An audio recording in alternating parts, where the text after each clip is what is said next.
माटी के ई बनल शरीरिया माटी में मिल जाई ये भाई हो।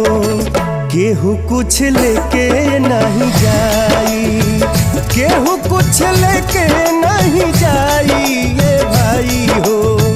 केहू कुछ लेके नहीं जाई।